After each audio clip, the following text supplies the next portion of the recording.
In 1944, the horrific death of the oldest brother, Jack, in a sawmill accident tore the Cash family apart. That grief, along with the father's bitter words that the wrong son is dead, became a specter. This specter forged a legend, Johnny Cash. It transformed his guilt into timeless songs about sin and redemption and created the man in black the world knew. But in that haunted house there was another son, the youngest, who had to grow up with the same burden. He didn't make his grief a public spectacle. Instead, he turned it into a quiet strength to support. His name was Tommy Cash, and his story wasn't about a flashy battle with evil, but about the dignity of standing alongside a troubled genius, quietly bearing the true cost of a legendary name. The story begins in the soil. Not the rich, fertile loam of pastoral dreams, but the hard, unforgiving dirt of the Arkansas Delta during the Great Depression. This was a land and a time that stripped life down to its barest essentials: work, hunger, faith, and the ever-present threat of ruin. It was into this world that Tommy Cash was born on April 5, 1940. He was the youngest of 7 children born to Ray and Carrie Cash, a family whose existence was a daily battle against oblivion. They were pioneers of a sort, but not the kind that conquered frontiers. They were settlers in a government experiment called Dyess Colony.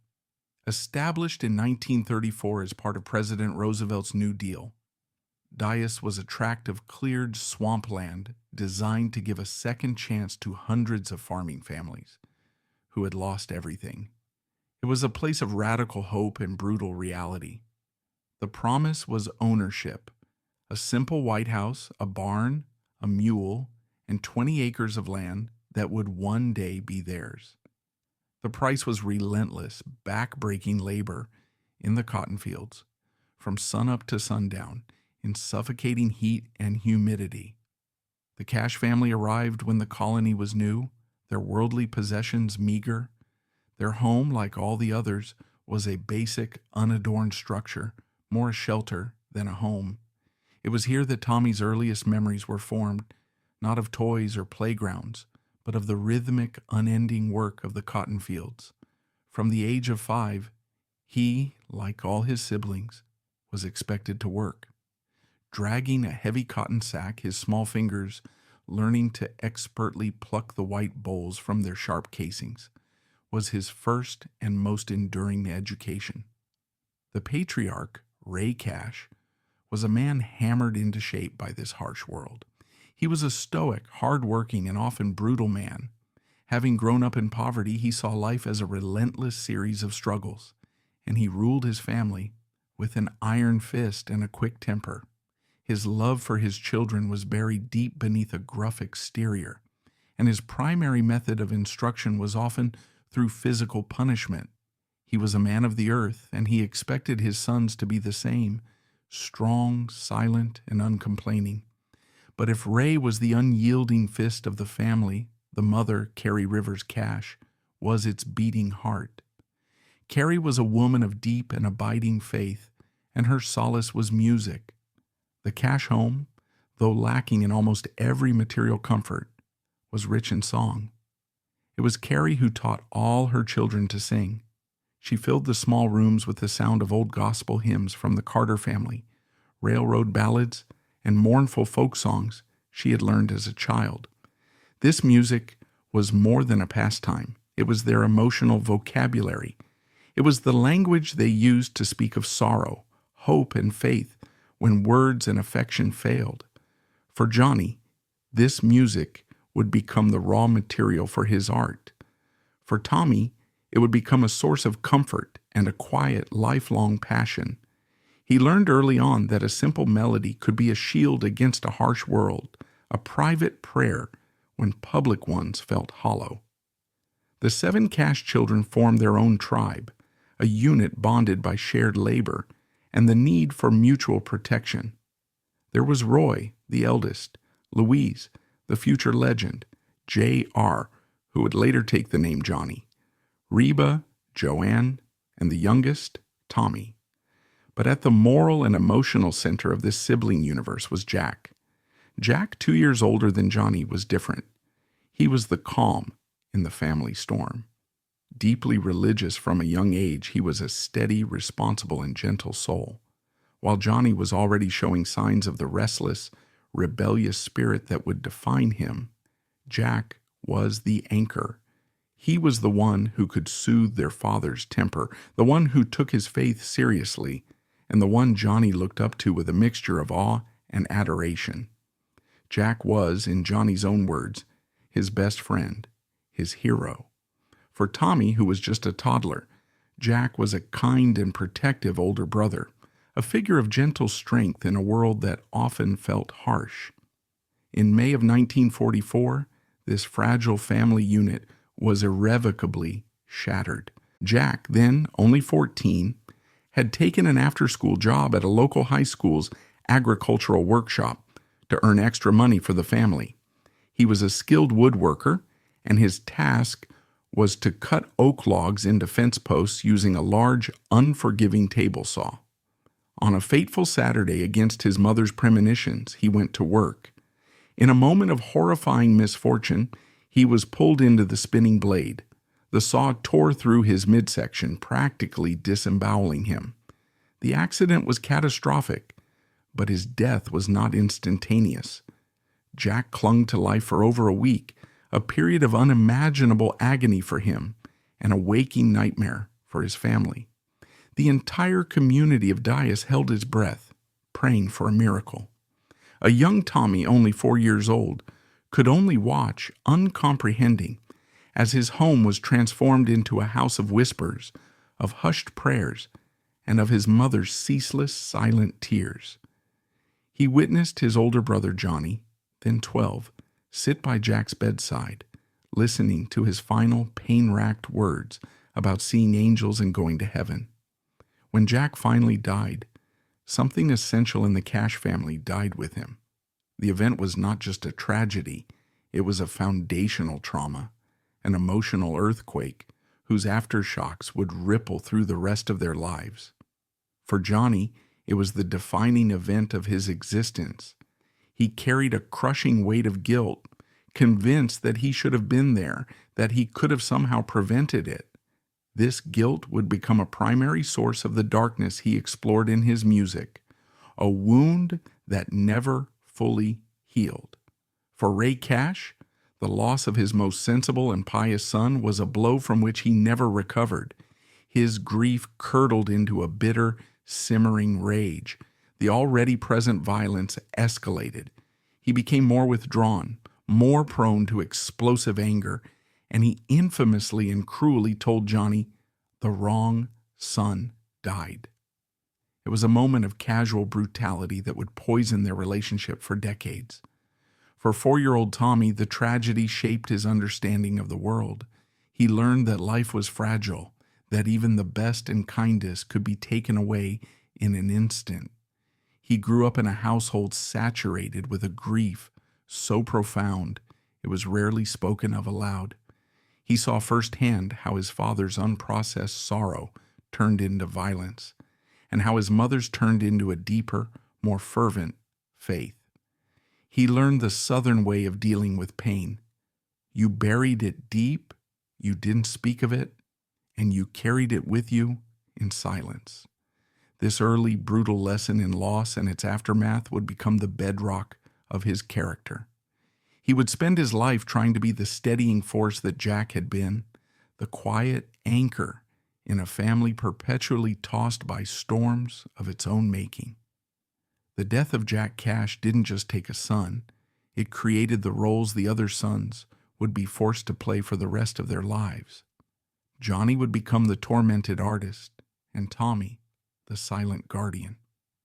Growing up in the 1950s, Tommy Cash was a boy caught between two powerful gravitational forces. One was the suffocating legacy of poverty and grief in Dias. The other was the explosive, world-changing phenomenon of his brother, Johnny. While Tommy was navigating high school, forming his first garage band, and playing local sock hops, Johnny was becoming an international star. He was one of the founding fathers of rock and roll, a peer of Elvis Presley and Jerry Lee Lewis at the legendary Sun Records in Memphis. For Tommy, his brother's success was a source of immense pride, but also of immense pressure. The letters and phone calls home were no longer just about the cotton crop.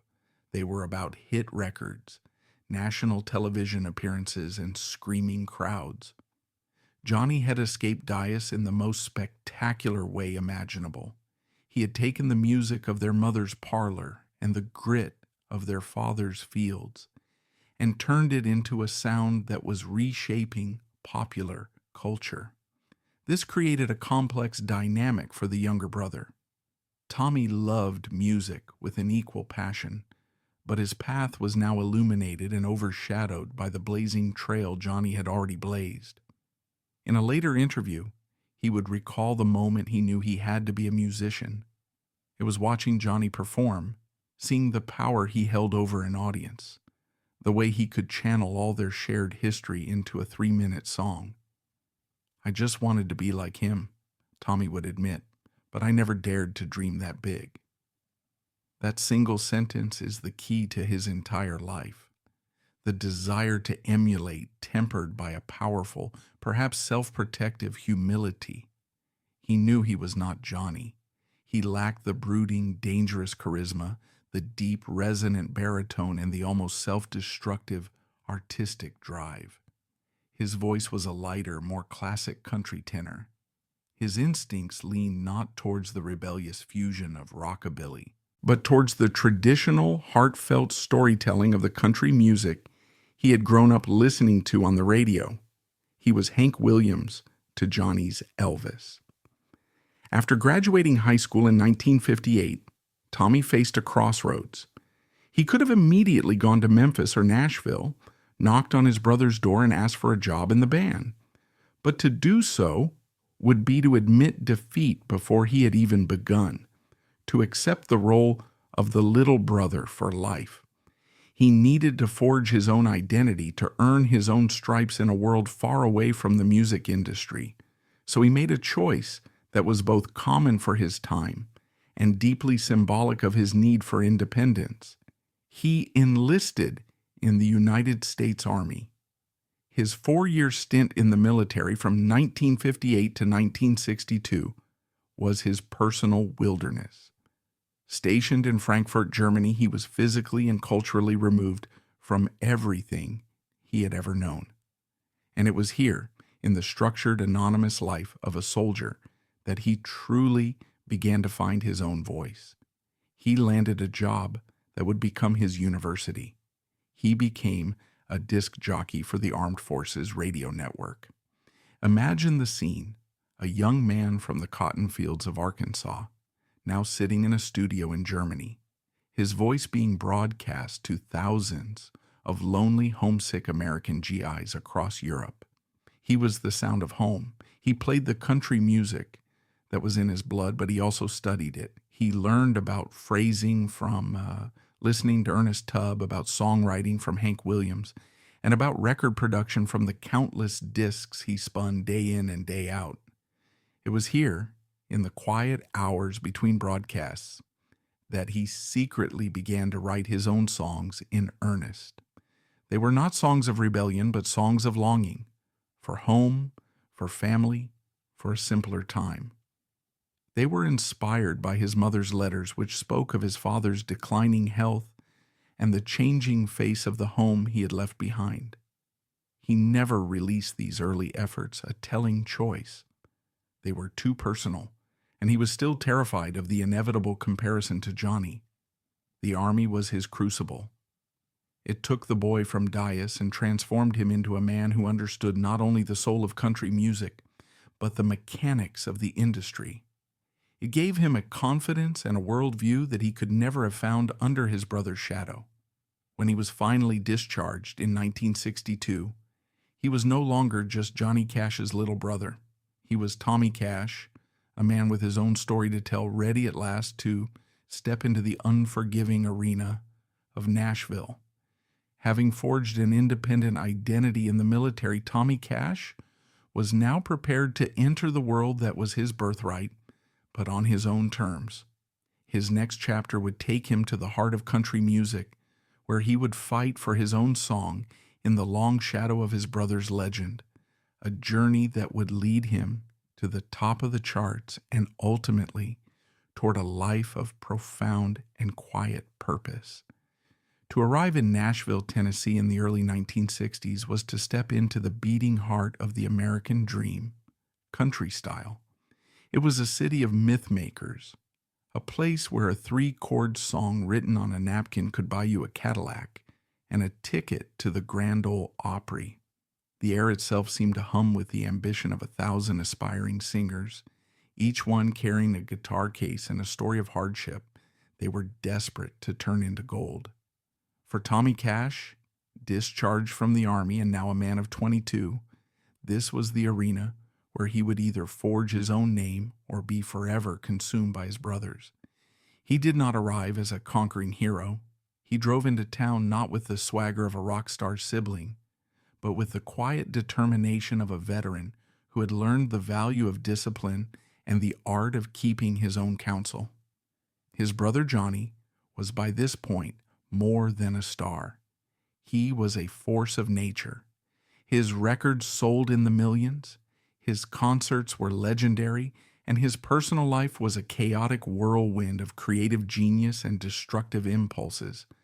The name Cash could open any door in Nashville, but for Tommy that was the very trap he was determined to avoid. He knew that if he walked through a door opened by Johnny, he would never truly own the room on the other side. This period, his initial years in Nashville, was a masterclass in quiet rebellion. His rebellion wasn't against his family or the establishment. It was against the gravitational pull of his own surname.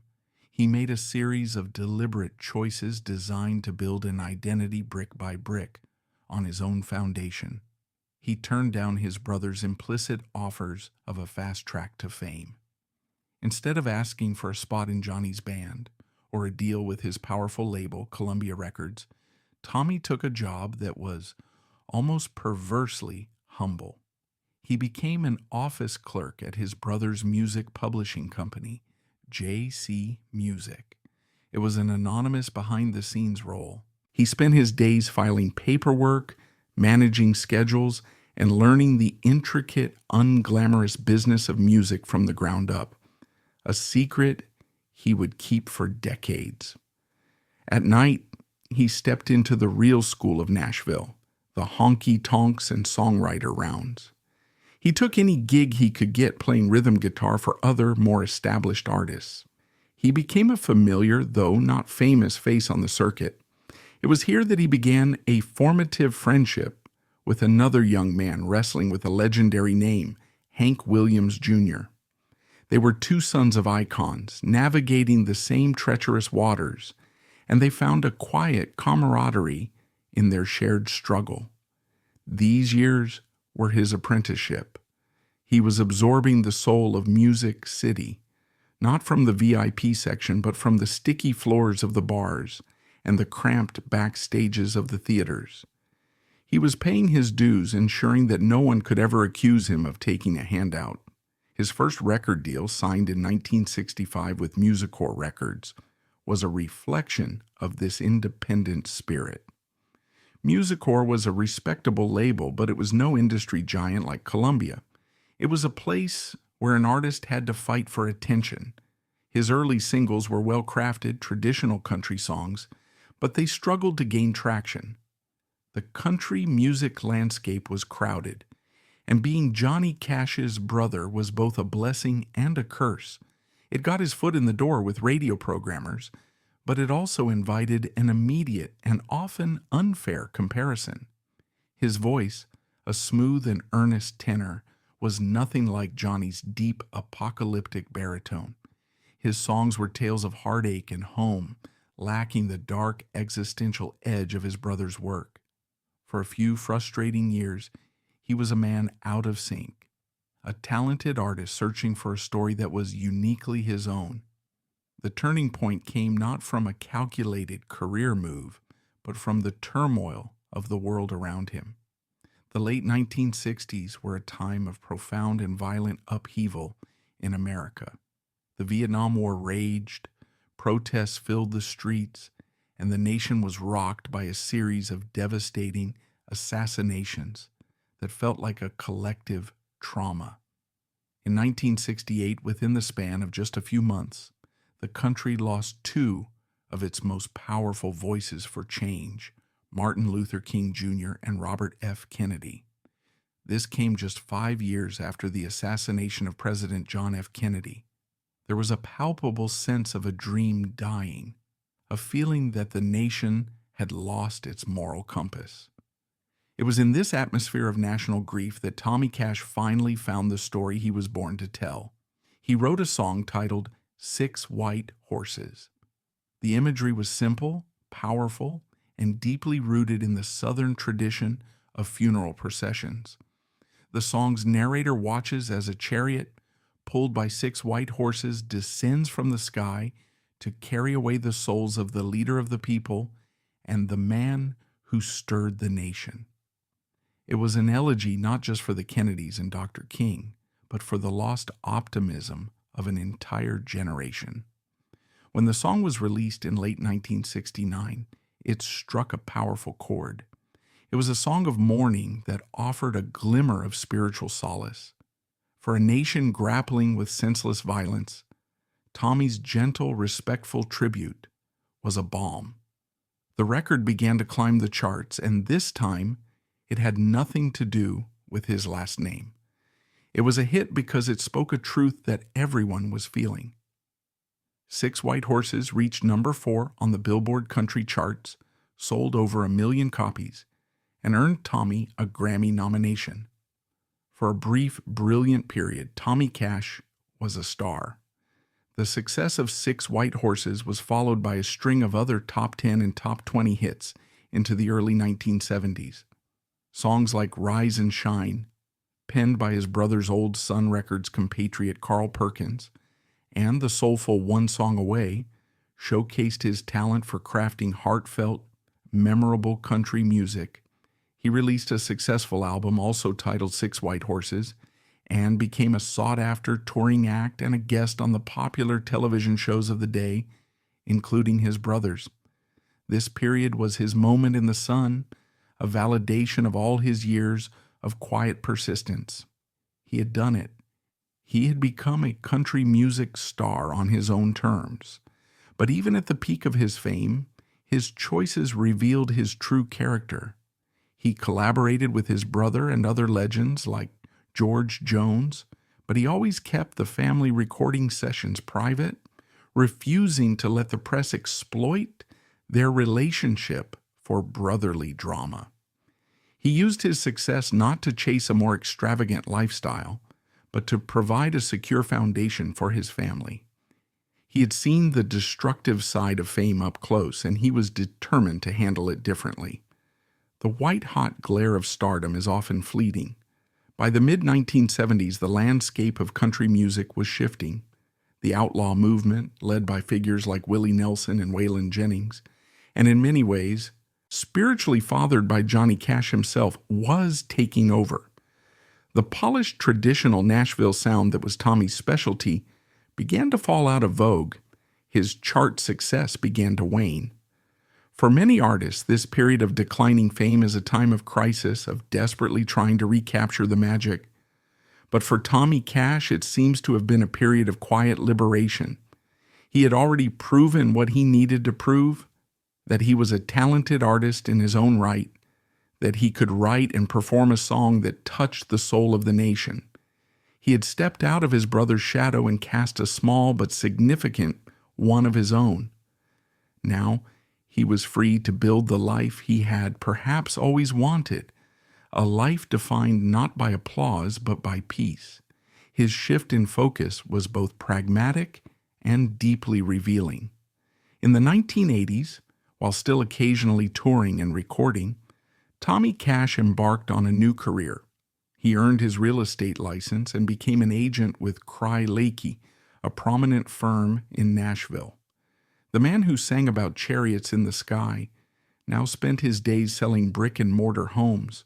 On the surface, it may have looked like a retreat, a quiet admission that his time as a star was over.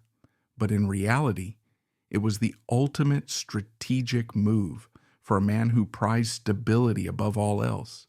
He had grown up in a world where a home was a fragile, temporary thing. He had witnessed his brother's immense fortune be squandered and threatened by addiction and chaos. For Tommy, a career in real estate was not a step down. It was the ultimate symbol of security. It was a tangible, reliable profession, a world away from the fickle whims of the music charts. It allowed him to provide for his family, to stay in Nashville, the city he loved, and to remain connected to the community, all while maintaining a low-key, respectable life. This period also saw him deepen his most important role, that of the family anchor.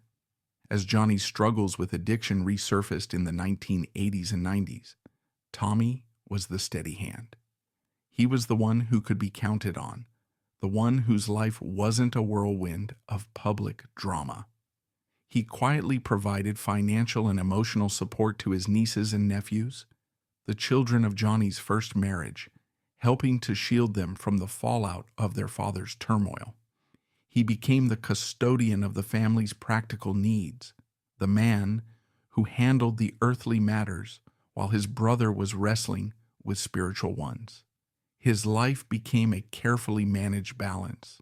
On weekends, he might be on a small stage in a distant town, singing his hits for a loyal crowd of fans.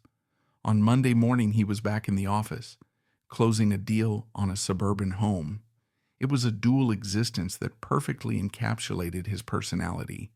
One part artist, forever bound to the music of his family, and one part pragmatist, forever seeking the security that had been denied him in his youth. He had found a way to honor his legacy without being imprisoned by it. A quiet and respectable life lived in the shadow of a legend, but a life that was finally and completely his own. Having achieved his moment of stardom and then gracefully transitioned to a life of quiet stability, Tommy Cash was now prepared for his final and most profound role. The last chapter of his life would not be about his own career, but about his service to the epic and tragic conclusion of his brother's story, a role that would see him become the last guardian of a mythic American legacy. A life like a country song is composed of verses. There are verses of hardship, verses of hope, verses of love, and verses of loss. For Tommy Cash, the first verses of his life were written in the hard-scrabbled dirt of Diaz, a story of poverty and a brother's tragic death. The middle verses were set to the striving rhythm of Nashville, a tale of finding his own voice with a hit that captured a nation's grief before settling into the quiet, steady beat of a life dedicated to family and stability. But the final verse of his story, the one that would ultimately define his legacy, was to be a long, heartbreaking elegy. It was the story of how he became the last man standing, the quiet guardian of a legend, as it finally passed into myth. Having built a life of careful balance, part-time musician, full-time real estate agent, and unwavering family anchor, Tommy entered the later decades of his life with a sense of earned peace. He had successfully navigated the treacherous currents of his family's fame, creating his own safe harbor. While his brother Johnny continued his epic public journey of artistic rebirth and spiritual struggle, Tommy was the constant, the fixed point, the brother who always picked up the phone.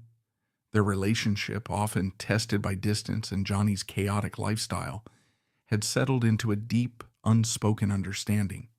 They were the two surviving sons of Ray and Carrie Cash, the boys who had picked cotton together, who had mourned Jack together, and who were now approaching the twilight of their lives. But the peace was fragile. The Cash family story had been forged in tragedy, and it was destined to end in one. The final chapter would be a cascade of loss so profound and so rapid that it would test the limits of even Tommy's quiet strength. It would be his final and most difficult duty to watch the pillars of his world crumble and then to be the one left to make sense of the rubble. The beginning of the end came in the spring of 2003. June Carter Cash, the vibrant, witty, and fiercely loving woman who had been the anchor of Johnny's life for over 35 years, was scheduled for what was supposed to be a routine heart valve replacement surgery, but complications arose. On May 15, 2003, at the age of 73, June passed away. Her death was a devastating blow to the entire Carter Cash clan, but for Johnny it was an apocalyptic event. June had been more than his wife. She had been his muse, his partner in faith, and, on countless occasions, his savior. She was the one who had literally pulled him half dead from the depths of his amphetamine addiction. Without her, the great man in black seemed lost, a giant tree whose roots had been severed. In the days and weeks that followed, Tommy and the rest of the family rallied around the grieving patriarch. They witnessed a man physically and spiritually broken. Johnny was confined to a wheelchair, his body ravaged by diabetes and a host of other ailments, and now his heart was shattered. Yet, in this period of profound grief, he displayed a final astonishing burst of creative energy. He insisted that the only way to honor June was to keep working. He returned to the recording studio with producer Rick Rubin, pouring all his pain and sorrow into his music. In these final sessions, he recorded dozens of songs, his voice frail but imbued with a raw, almost unbearable power. It was the sound of a man singing his own eulogy. Tommy watched this final, heroic act with a mixture of awe and dread. He saw a brother who was not just mourning, but actively willing himself to follow the love of his life. Johnny Cash, who had faced down death in his songs for 50 years, now seemed to be running towards it. His health declined with shocking speed. Just 4 months after June's passing, on September 12, 2003, Johnny Cash died from complications of diabetes. He was 71 years old. The world mourned the loss of a musical titan, an American icon. But for Tommy Cash, the loss was primal. He had lost his last brother, the boy he had followed out of the cotton fields, the larger-than-life figure who had defined the orbit of his entire world. The two central pillars of the family, Johnny and June, were gone in the blink of an eye. In the stunned, quiet aftermath, Tommy, the youngest son, the one who had always walked behind, now found himself at the front of the procession. He was no longer just a brother. He was now a patriarch, a keeper of the flame, a living link to a story that had now passed into legend. In the wake of a great person's death, the world is left with memories and myths. The family is left with the painful practical task of sorting through what remains. And for the Cash family, what remained was an empire, a vast catalog of music, a mountain of artifacts, and the iconic home on Old Hickory Lake in Hendersonville, Tennessee, that had been the heart of their universe for more than 30 years. And once again, Tommy Cash stepped into the role he was born to play, the quiet, steady hand in a time of crisis. He was still a licensed real estate agent, and he took on the almost unbearably poignant task of representing the family in the sale of his late brother's house. This was not a simple transaction. This was the dismantling of a sanctuary. Imagine walking through those rooms for the last time. This was the house where presidents had been entertained, where a generation of music's greatest artists had gathered for legendary guitar pulls in the living room. It was the house where Johnny had detoxed from drugs, where he had rediscovered his faith, where he had written some of his most profound songs. Every object held a memory, Every room echoed with the ghosts of laughter and music. For Tommy, the process was a final, intimate goodbye. He was not just selling a property, he was closing the door on a shared history, a final act of service that required him to put his own profound grief aside for the good of the family's future. In 2009, he paid his own, more personal tribute. He released an album titled Fade to Black, Memories of Johnny. It was a collection of his brother's songs, interpreted in his own gentler style. It was not an attempt to imitate, but to honor. The album included a deeply personal song he wrote called My Brother Johnny, a heartfelt reflection on their shared journey. In the lyrics, he sings of their childhood, of Johnny's struggles, and of his immense pride. It was Tommy's eulogy, delivered not in a speech, but in the language his family had always understood best, a simple country song. The profits from the album, in a typically humble gesture, were used to support the family's charitable foundation. So what is the final measure of Tommy Cash's life? He was not a revolutionary artist who changed the face of music. He was not a cultural icon whose image is known the world over. His life story lacks the cinematic drama of his brothers. And yet to see his life as a lesser version of Johnny's is to miss the point entirely. Tommy Cash's life was a testament to a different, quieter, but no less profound set of virtues: loyalty, perseverance, and the deep, abiding strength of a man who knows his own worth. He represents the unsung hero in every great story, the one who provides the stability that allows the genius to fly, the one who keeps the home fires burning while the stars off chasing comets. His life's work was to be the anchor for one of history's most famously unmoored souls. Without the quiet, steadying presence of men like Tommy, the story of a chaotic genius like Johnny Cash might have ended much sooner and much more tragically. He understood, perhaps better than anyone, that the name Cash was both a gift and a burden. He saw what it gave his brother: a platform, a voice, immortality. But he also saw what it cost him: his peace, his privacy, and at times his sanity. Tommy made a different bargain. He chose a smaller stage in exchange for a larger life. He accepted the shadow as a fair price for the peace he so clearly craved. In the end, the story of Tommy Cash is a deeply American one. It is about the dignity of work, the importance of family, and the quiet honor in a life well lived, far from the roar of the crowd. He was born into the dust of the Great Depression, in the shadow of a family tragedy, and he spent his life not seeking the spotlight, but creating a space of stability for those he loved. Johnny Cash sang for the sinner and the saint, for the prisoner and the lost. But Tommy Cash lived for the family. He was the quiet keeper of a legendary flame, the last man standing to bear witness to the story. His was not the life of the man in black, but the enduring, honorable life of the brother who was always there when the lights went out. A quiet victory in a long and storied war against the darkness